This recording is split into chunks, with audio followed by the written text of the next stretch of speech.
From a surprising new connection with the DCU to a release date finally shaping up the film, let's talk about Robert Pattinson's The Batman 2 getting a new and exciting update. And right off the bat, after a major update, Rob Pat's The Batman is going to link up with the DCU. But not how you think it should.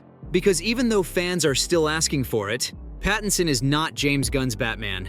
But that doesn't mean he wants the character to be totally disconnected from DC's main slate of films. So instead of bringing the Batman to DC, James Gunn has started an Elseworlds slate that will allow independent filmmakers to create their own versions of DC's superheroes without disturbing the continuity or stories being told in the main DC universe. Sounds interesting, right? Well, that's not all, because now that things are pacing up for Matt Reeves' blockbuster sequel, he's also picked his director of photography, who's none other than Greg Fraser. He's previously worked on Dune, The Mandalorian, and Rogue One, a Star Wars story, and is also working on Dune 2, so y'all can rest up because Batman's sequel is in good hands. And now that it's part of DCU's Elseworlds slate, it's got an even better chance of having the DC stamp of approval. But wait, what is Elseworlds and why does it even matter? Well, for all of DC's non-comic book fans out there, Elseworlds is a separate line of comics in DC, where creators and writers can explore different versions of superheroes without disturbing their main stories. Some of the most popular Elseworld comics include Kingdom Come, a version of Superman's story written by Mark Waid, where the original Justice League is shown to be much older and ready to pass on the torch to the new generation. Another one from this line is Gotham by Gaslight, a Batman comic where he exists in the Victorian era and is looking for the all-famous Jack the Ripper. Another popular comic from Elseworlds is Superman, Speeding Bullets, where Kal-El's alien rocket lands somewhere near Gotham, and so instead of being adopted by Jonathan and Martha Kent, he's adopted by the Waynes. The rest of his story goes exactly as Bruce Wayne's. But instead of Bruce, Kal-El becomes Batman, turning into a super dark vigilante who's too brutal and violent. He eventually meets Lois Lane, who guides him to follow a better path as Superman instead. There's also The Red Rain, a trilogy of comics where Batman turns into a vampire to stop Count Dracula from putting Gotham in danger. Now, the idea of Batman as a vampire makes a lot of sense, but that doesn't mean he can be turned into a blood-sucking monster in the main DC stories. And that's why Elseworlds became so popular, because it allowed different stories to be published without disturbing the character's main arc. And James Gunn wants the same for DCU's future. Call him all the names you want, but James knows that projects like The Batman and Joker, Folie à Deux, have kept fans connected to these iconic characters. So even though he's wiped out most of DC's existing projects, he's gonna let the independent ones continue only now. They'll be part of DCU's Elseworlds slate. This also means that in the next few years, we have a chance of having 2 live-action Batmans with different stories that belong to their own separate universes. Sounds cool, right? So now that I've told you all about Elseworlds and how it affects Robert Pattinson's version of The Dark Knight, let's also talk about who's going to be in the cast for The Batman Part 2. Now we already know that Andy Serkis is going to return as Alfred Pennyworth and Jeffrey Wright as James Gordon.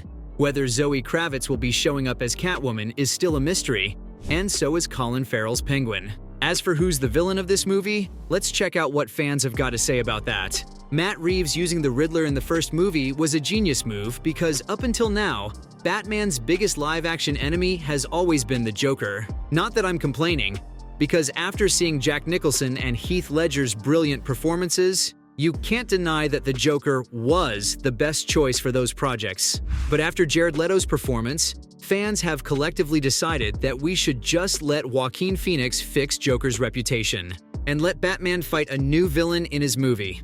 That's why, even after watching Barry Keoghan play such a spooky version of the character, fans want a different villain in the next film.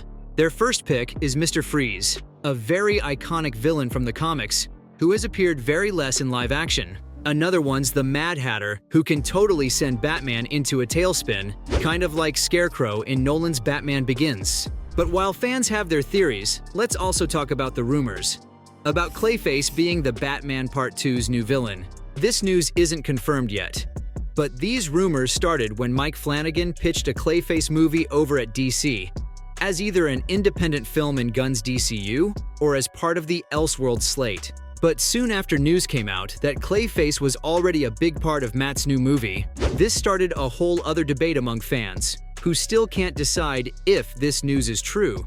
Will Matt go for a mud monster version of the character, or will he pick the Golden Age version instead? Both of them are super different from each other, with the first one being Matthew Hagen, a treasure hunter who turns into a clay monster after he ends up in a radioactive pool of protoplasm. The other version is Basil Baz Carlo, a B-list actor who played a villain named Clayface once, and went mad after finding out that the film he once played the part in was going to be remade with a different actor playing his character. He goes on a killing spree, murdering most of the movie's cast before he's stopped by Batman. Now, considering how Matt Reeves' style of storytelling is more rooted in reality, there's a big chance he'll go for Baz's version instead of the Mud Monster one. But fans think he might find a way to mix up both of their features, like Baz using clay as some sort of makeup to turn himself into a villain gone mad after learning about his character being replaced.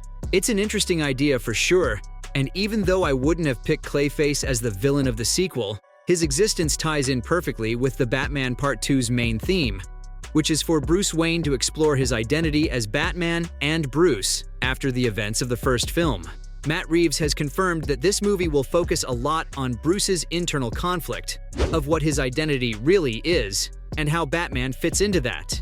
We've already seen him give up the idea of vengeance as a vigilante and take up a more hopeful role in Gotham's restructuring. But while Batman has found his place in the city, Bruce is still struggling, and Clayface isn't gonna make it easy for him either. Matt may take inspiration from Scott Snyder's New 52 stories here, one of which was a two-part feature about Clayface called Nowhere Man. In that story, he steals Bruce's identity and starts murdering people close to the Wayne family. In his attempts to stop him, Bruce not only has to face his trauma and fears head-on, but also has to fight his own demons to defeat Clayface. Considering how in the movie Bruce just started learning about his parents' legacy, there's a possibility that Basil Carlo might be connected to it. And as a way to get revenge for Thomas Wayne's empty promises, he tries to harm Bruce instead. But he clearly doesn't know who he's dealing with, and ends up facing off with Batman instead. You have to agree that this idea really shapes up in theory. But how will it be executed depends totally on Matt Reeves. And that brings me to my next question. When does Matt plan to release The Batman Part 2? Well, there's no date set yet, but the latest reports say that James and Matt agreed on October 2025. I know, it's way too far out. But according to James, it gives Matt enough time to make a really great movie, without putting production on hold for the undecided future. Let's hope our wait's worth it. Because with the Batman's success and Clayface's reputation, this sequel could very well be the best of the series yet. So, from the release date finally shaping up the film, to its surprising new connection with the DCU, that was all about Robert Pattinson's The Batman's new and exciting update.